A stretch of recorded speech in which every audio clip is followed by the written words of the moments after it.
Hey everybody, this is Jeff. Today is November 23rd, 2019. I promised my friend Father Wheeler I would read an article in the Herald Whig today. This is the Quincy Herald Whig.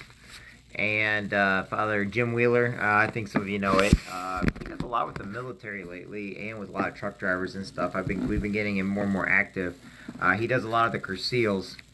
Anyway, this is Religions, page 5A in the Quincy Herald Whig. And it says, Christ is a Spirit, an Army Chaplain's Journey with PTSD. Now, this is an Army Chaplain, okay? So, I'm going to read this real quick. If you want to listen, go right ahead and listen. If not, you can look at it later. But anyway, San Diego. With a name like Robert Blessing, he seemed destined to become a preacher. But the decision to join the U.S. Army as a chaplain, that was all his doing. And his undoing. Like thousands of others, the 61-year-old San Diego struggles with memories of what he saw while he was away at war, struggling with what was lost. 18 men and women he served alongside during a year-long deployment to Iraq were killed dozens. Dozens of others were injured. I'm sorry, I can't see very well right now. It was his time-honored job. Army chaplains have been around since the Revolutionary War to lead memorial services for the slain, offer encouragements to the wounded, counsel those who doubted the presence of the Holy Spirit in a place filled with hatred and violence, but who comforts the comforters. Blessing came home and returned to his life as a husband and father of two, resumed his duties as a priest in the University City Episcopal Church. Nightmares and his own question about God followed. He tried to tough it out. I am a chaplain, he said. I don't need help. I give help. He told himself the anguish, sorrow, and survivor's guilt, mixed with desire to go back and be with the soldiers again, would phase as the years went by. It didn't.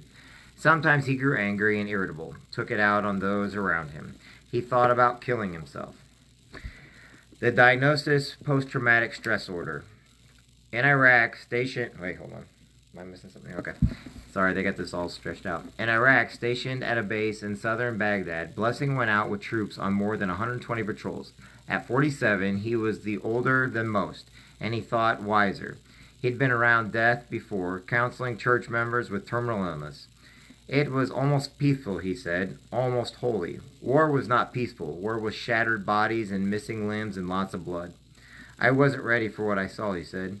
He held the hand of one soldier, taking a last breath. He unzipped the body bag to make sure the remains inside weren't too gruesome for others to view as they paid their respects. He conducted prayers, services punctuated by mortar fire. We are numb and we are angry, Blessing told the troops at one memorial service, and that is okay. In our attention to the death of our brother today, let us not forget life. Let us remember that while death is inevitable, life is more powerful. Blessing returned with the 184th to Fort Bliss in Texas in January 2006. The war followed him home. He was more edgy than before, quicker to anger, more controlling. His family and people at church began to realize that the person who'd gone to Iraq wasn't the one who came home. In 2010, Blessing deployed again to Iraq with the National Guard. This time he was overseeing a group of other chaplains and wasn't on the front lines. But he was still a sounding board for the chaplains to experience what he'd experienced 5 years earlier. Hearing their stories brought it all back, he said. That was true once he got home, too. At church, listening to parishioners share their troubles triggered his own anxiety and stress. He said, if I saw a Humvee on the street, it reminded me of the blown-up ones he'd seen in Iraq. In early 2014, he stepped away from the priesthood and the National Guard. Journey of healing. He doesn't feel that he is weak or helpless. Victim is not a word he uses. It's journey, he said. Struggle, survive, thrive. Can I get to a place where I am replacing the ugliness with beauty? Not replacing it, but overriding it. He takes medication, gets counseling. He's been on retreats with other veterans to the Mighty Oaks Foundation and the Boulder Crest Institute. Learn to reach out to them when he's hurting. At one of the retreats, his group wrote a song, Thousand Pound Phone, about how hard it can be to admit you need help and ask for it. He has pastoral friends and military friends and stays in touch with. And he walks. He's done the Camino de Santiago, a 500-mile, 33-day trek in France and Spain, and plans to do it again next year with a half-dozen chaplains. He's done part of the Pacific Crest Trail. He walks regularly at local trails and beaches. Through word of mouth, he's been taking other vets out for hikes too. He did one in Central California on a military base where there is a field with old tanks and other vehicles. In the wrong place and time, those might have been PTSD triggers. This time, they were something else. You were with your buddies, Blessing said, and nobody was dying. He can't be full-time priest anymore, but he preaches on occasion. He officiates and celebrates, he officiates the celebrations.